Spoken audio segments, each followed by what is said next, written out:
Livro A Reencarnação. De Gabriel Delany, 1924. Capítulo 14. Conclusão. Durante todo o curso desta obra, esforcei-me por apresentar aos leitores os fatos de natureza diversa, que pareciam provar cientificamente as vidas sucessivas.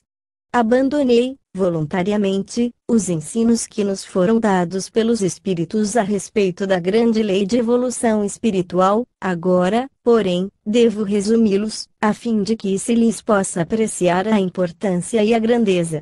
Eles esclarecem com luz nova o problema do destino humano, oferecendo-nos novas soluções para a natureza divina e o verdadeiro destino reservado a todos os seres humanos. Com efeito, os filósofos espiritualistas de nossos dias se têm ocupado pouco com a origem da alma. Se o futuro dela nos tem interessado, o mesmo não acontece com o seu passado. Parece, entretanto, que os dois problemas se ligam e que são iguais em mistério. Os teólogos têm tido mais zelo com esta questão. Ela diz de perto com a base em que repousa o cristianismo, a transmissão do pecado original. As suas opiniões podem reduzir-se a duas hipóteses. Uns admitem que todas as almas estavam contidas na de Adão e que se transmitiam pela geração. Tal era em particular a opinião de Tertuliano, São Jerônimo e Lutero. Leibniz e Malebranche filiaram-se a essa doutrina. Ela não foi universalmente admitida, e a opinião comum é que é preciso um ato da vontade divina para que se crie uma alma a cada nascimento. Mas esbarramos aqui com dificuldades logicamente insuperáveis, porque esta hipótese é inconciliável com a bondade e a justiça de Deus. As provas clássicas referentes à demonstração da existência e da causa primária, o Espiritismo veio acrescentar uma nova, de alguma sorte experimental, que resulta de nossas relações com os espíritos desencarnados. O estudo das comunicações espíritas provou-nos, de maneira irrefutável, que a situação da alma depois da morte é regida por uma lei de justiça infalível, segundo a qual os seres se encontram em condições de existência que são rigorosamente determinadas por seu grau evolutivo e pelos esforços que faz para melhorar.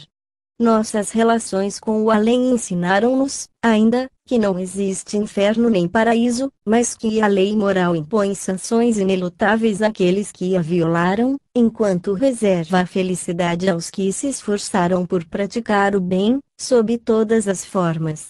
A bondade e a justiça do Todo-Poderoso parecem falhas, quando examinamos as inúmeras desigualdades físicas, morais e intelectuais que existem entre todos os seres, desde seu nascimento. Porque, diremos com Allan Kardec, se o fim que devemos atingir é o mesmo para todos, favoreceria a potência divina certas criaturas, recusando a outras as mesmas faculdades para que chegassem à felicidade futura? É evidente que existem entre as raças que povoam a Terra diferenças profundas de mentalidade, e mesmo em cada nação, desde o nascimento, uma incalculável desigualdade entre todos os indivíduos. É absolutamente certo que a alma da criança apresenta, desde tenra idade, aptidões diversas e independentes da educação. Porque revelam alguns, desde a infância, aptidões para as artes e para as ciências, enquanto outros permanecem medíocres e inferiores durante toda a vida. Donde vêm uns as ideias inatas ou intuitivas, que não existem em outros? Como admitir que uma alma nova, vinda pela primeira vez à Terra, já esteja agafada de vícios e demonstre irresistíveis propensões para o crime, enquanto outras, ainda que em meios inferiores, possuam sentimentos perfeitos de dignidade e doçura? Qual será a sorte das crianças mortas em pouca idade, e por que cria potência infinita almas que devem habitar corpos de idiotas e de cretinos, sem utilidade social? É claro que a educação é impotente para dar aos homens as faculdades que lhes fazem falta, e ela desenvolve, apenas, as que eles trazem do berço. Se a nossa eternidade futura depende de uma só passagem aqui, o que não passa de um segundo na imensidade do tempo, porque Deus, eterno, infinito, onisciente, para quem não existe passado nem futuro, sabendo a sorte que está reservada a cada criatura, dá-lhe a existência. Estamos com o direito de perguntar por que cria ele estes monstros, cuja vida é uma série de crimes, e que devem ser castigados com suplícios sem fim.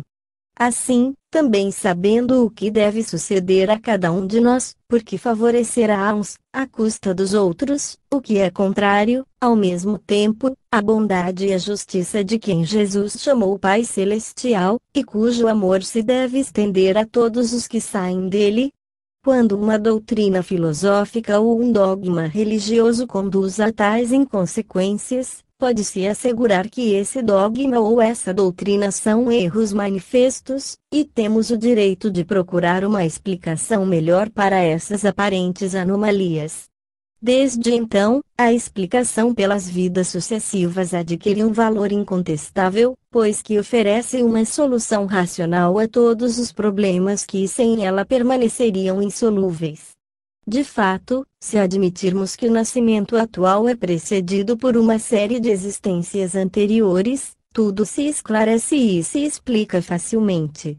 Os homens trazem, ao nascer, a intuição daquilo que já adquiriram e são mais ou menos adiantados, segundo o número de existências que percorreram.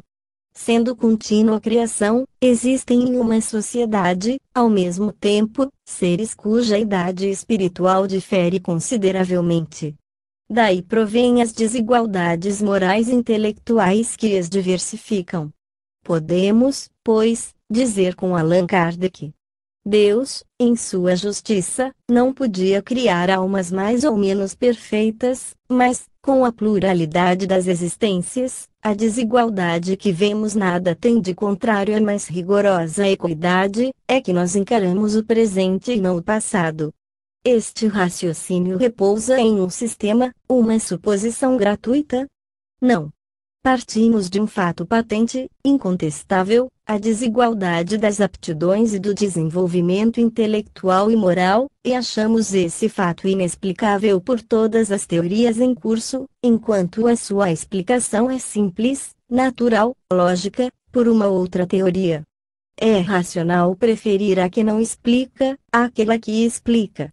Se as almas devem passar por todas as situações sociais e por todas as condições físicas para desenvolver-se moral e intelectualmente, as desigualdades de toda a natureza, que se verificam entre os seres, compensam-se na série das vidas sucessivas. Cada qual, a seu tempo, ocupará todos os degraus da escala social, o que cria uma perfeita igualdade nas condições do desenvolvimento dos seres. Em virtude da lei de justiça, todos se encontram na condição social que melhor convém ao seu progresso individual, porque todo renascimento é condicionado pelas consequências das vidas anteriores. Toda falta acarreta efeitos inelutáveis. Já mostrei como se opera, de alguma sorte automaticamente, essa justiça distributiva, que é infalível. O esquecimento do passado. A objeção mais comumente feita à palingenesia é o esquecimento quase geral das existências anteriores. Pareceria ilógico, no ponto de vista da justiça, fazer-nos expiar em uma existência faltas cometidas nas vidas passadas, de que tivéssemos perdido a lembrança. É bom observar, desde logo, que o esquecimento de uma falta não lhe atenua as consequências, e que o conhecimento da mesma seria para muitos um fardo insuportável e uma causa de desânimo, o que nos tiraria a força de lutar para o nosso soerguimento. Se a renovação do passado fosse geral, ela perpetuaria os dissentimentos e os ódios que foram a causa das faltas anteriores, e se oporia a qualquer progresso. É bom observar que todos os incidentes infelizes da vida não são, necessariamente, expiações de faltas anteriores. As provas são condições indispensáveis para obrigar-nos a vencer nosso egoísmo e desenvolver as faculdades ou as virtudes que nos fazem falta. Aliás, O esquecimento do passado não é absoluto nem permanente. Já vimos os casos em que se conservou a memória das existências passadas.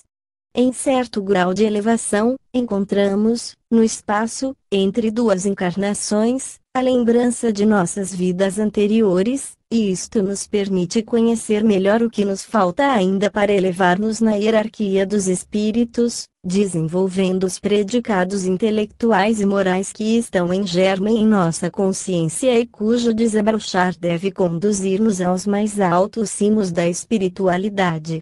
Essa visão panorâmica de nossa evolução espiritual dá-nos o sentimento da identidade e da perpetuidade de nosso ser espiritual.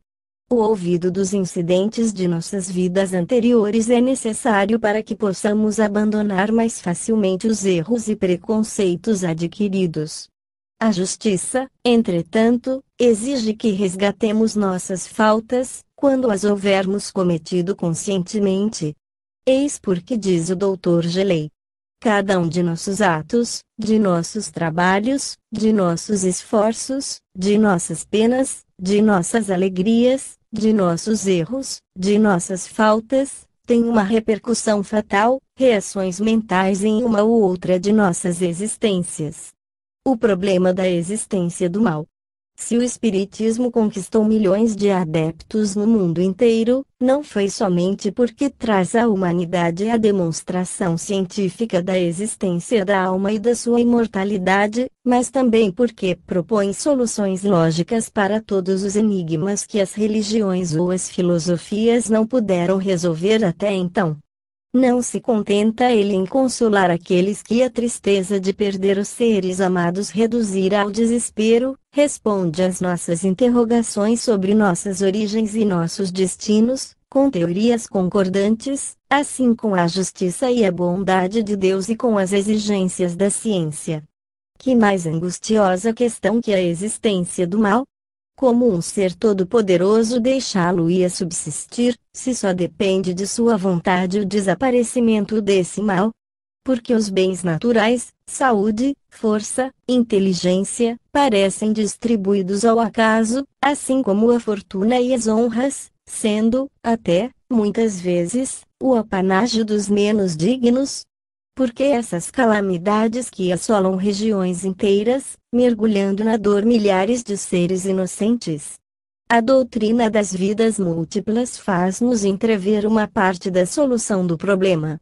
Se voltarmos grande número de vezes à Terra, o jogo das reencarnações colocar-nos-á, sucessivamente, em todas as posições possíveis, e a desigualdade real, que existe para uma só vida, compensa-se, quando abraçamos a multiplicidade das condições físicas, morais, intelectuais e sociais que alternadamente temos ocupado aqui. O que havia de arbitrário desaparece, desde que todos os seres inteligentes experimentam provas semelhantes.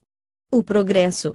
O mal já não é uma fatalidade inelutável de que não nos poderíamos libertar, ele aparece como um aguilhão, como uma necessidade destinada a compelir o homem para a estrada do progresso. Apesar dos sofismas dos retóricos, o progresso não é uma utopia. A existência do homem, na época quaternária, errante através das florestas ou vivendo nas cavernas, não é comparável à do mais miserável camponês de nossos modernos países. À medida que penetramos no mecanismo da natureza, vamos podendo utilizar-nos da ciência para melhorar nossa situação física, foi o que sucedeu no correr das idades, pela transformação gradual das plantas, que são úteis à nossa alimentação, pelo saneamento das regiões insalubres, pela dragagem e regularização dos cursos d'água, que suprimem as inundações, assim, também, os flagelos naturais como a cólera. A peste, a difteria, a raiva, diminuem dia a dia de intensidade, graças aos imortais descobrimentos de Pasteur e seus discípulos. Temos o direito de esperar que, pelos progressos da ciência, a tuberculose e outras doenças epidêmicas, que dizimam, ainda, a humanidade, não serão mais, daqui a alguns anos, que um mau sonho, dissipado pela luz da ciência. A civilização dá ao homem uma segurança que seus precursores não conheciam, a agricultura e a indústria lhe têm proporcionado um bem-estar que os antepassados nunca teriam ousado sonhar. As comunicações rápidas fizeram desaparecer as fomes periódicas, esse flagelo da antiguidade e da Idade Média, assim como a higiene diminuiu as epidemias. No ponto de vista moral, o progresso tem sido mais lento, a luta pela existência é ainda cruel, mas quem compararia o proletariado atual com a escravidão antiga? Se as guerras não parecem desaparecer, já não se arrancam as populações dos seus lares para serem vendidas em leilão, e os soberanos não gastam os seus ócios, como os da Síria ou do Egito, furando os olhos dos prisioneiros ou elevando pirâmides com seus membros mutilados. O sentimento da solidariedade afirma-se hoje pela multiplicação dos hospitais, pelas pensões aos velhos, pelo auxílio aos enfermos, pelas associações contra os riscos da doença e do desemprego. Sente-se que um novo estado de coisas está em via de elaboração, se ainda se acha rudimentar e defeituoso em muitos pontos, é de crer que vá tomando voo. A evolução para melhor surge como consequência da elevação intelectual da massa social, que a instrução, liberalmente distribuída, começa a fazer sair do seu torpor. Não se espera mais a felicidade por uma intervenção sobrenatural. Compreende-se que ela será o resultado do esforço coletivo. É preciso deixar aos amadores os paradoxos fáceis da negação do progresso, porque este aparece como a lei espiritual que rege o universo inteiro. Daí resulta que somos criadores de um determinismo ulterior, que será a consequência de nossas ações passadas, possuímos a possibilidade de modificar nossas existências futuras, no mais favorável sentido, conforme o grau de liberdade moral e intelectual, em relação com o ponto de evolução a que tenhamos chegado. Consequências morais. As vidas sucessivas têm por objeto o desenvolvimento da inteligência, do caráter, das faculdades, dos bons instintos, e a supressão dos maus. Sendo contínua evolução e perpétua criação, cada um de nós, no correr das existências, é, a todo instante, feitura de si mesmo. Com efeito, trazemos conosco uma sanção inevitável, que pode deixar de exercer-se imediatamente, mas que, cedo ou tarde, terá uma repercussão certa nas vidas futuras. As desigualdades morais e intelectuais não são o resultado de decisões arbitrárias da divindade e a justiça já não se acha ferida. Partindo todos do mesmo ponto, para chegar ao mesmo fim, que é o aperfeiçoamento do ser, existe, realmente, uma perfeita igualdade entre todos os indivíduos. Essa comunhão de origem mostra-nos claramente que a fraternidade não é uma palavra vã. Em todos os degraus do desenvolvimento, sentimos-nos ligados uns aos outros, de sorte que não existe diferença radical entre os povos, a despeito da cor da pele ou do grau de adiantamento. A evolução não é somente individual, é coletiva. As nações se reencarnam por grupos, de sorte que existe uma responsabilidade coletiva como existe a individual, daí resulta que, qualquer que seja nossa posição na sociedade, temos interesse em melhorá-la, porque é o nosso futuro que preparamos. O egoísmo é, ao mesmo tempo, um vício e um mau cálculo, porque a melhoria geral só pode resultar do progresso individual de cada um dos membros que constituem a sociedade. Quando estas grandes verdades forem bem compreendidas, encontrar-se-á menos dureza entre os que possuem, e menos ódio e inveja nas classes inferiores. Se os que detêm a riqueza ficarem persuadidos de que, na próxima encarnação, poderiam surgir nas classes indigentes, teriam evidente interesse em melhorar as condições sociais dos trabalhadores. Reciprocamente, estes aceitariam com resignação a sua situação momentânea, sabendo que, mais tarde, poderiam estar, por sua vez, entre os privilegiados. A palingenesia é, pois, uma doutrina essencialmente renovadora, é um fator de energia, visto que estimula em nós a vontade, sem a qual nenhum progresso individual ou geral poderia realizar-se. A solidariedade impõe-se a nós como uma condição essencial do progresso social, é uma lei da natureza, que já podemos verificar nas sociedades animais, constituídas para resistir à lei brutal da luta pela vida. O mal não é uma necessidade fatal imposta à humanidade. Em resumo, a teoria das vidas sucessivas satisfaz todas as aspirações de nossas almas, que exigem uma explicação lógica do problema do destino. Ela concilia-se perfeitamente com a ideia de uma providência, ao mesmo tempo justa e boa, que não pune nossas faltas com suplícios eternos, mas que nos deixa, a cada instante, o poder de reparar nossos erros, elevando-nos, lentamente, por nossos próprios esforços, subindo os degraus dessa escada de Jacob, onde os primeiros mergulham na animalidade e os últimos chegam à mais perfeita espiritualidade. Podemos dizer, com Maeterlinck: reconheçamos, de passagem, que é lamentável não sejam peremptórios os argumentos dos teósofos e dos neoespiritistas, porque não houve nunca uma crença mais bela, mais justa, mais pura, mais moral, mais fecunda, mais consoladora, e até certo ponto mais verossímil que a deles. Tão só com a sua doutrina das expiações e das purificações sucessivas, ela explica todas as desigualdades sociais, todas as injustiças abomináveis do destino. Mas a qualidade de uma crença não lhe atesta a verdade. Ainda que ela seja a religião de 600 milhões de homens, a mais próxima das origens misteriosas, a única que não é odiosa, a menos absurda de todas, é preciso não fazer o que fizeram as outras, mas trazer-nos testemunhos irrecusáveis, pois o que ela nos deu até agora não é mais do que a primeira sombra de um começo de prova. As provas que Maeterlinck pede, creio tê-las trazido.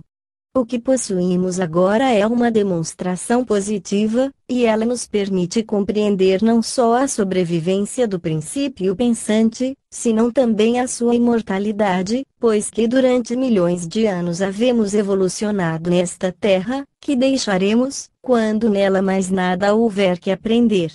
Fim do livro A Reencarnação. De Gabriel Delany, 1924. Caro amigo, se você gostou deste livro e tem oportunidade de adquiri-lo, faça-o, pois os direitos autorais são doados a instituições de caridade. Muita paz.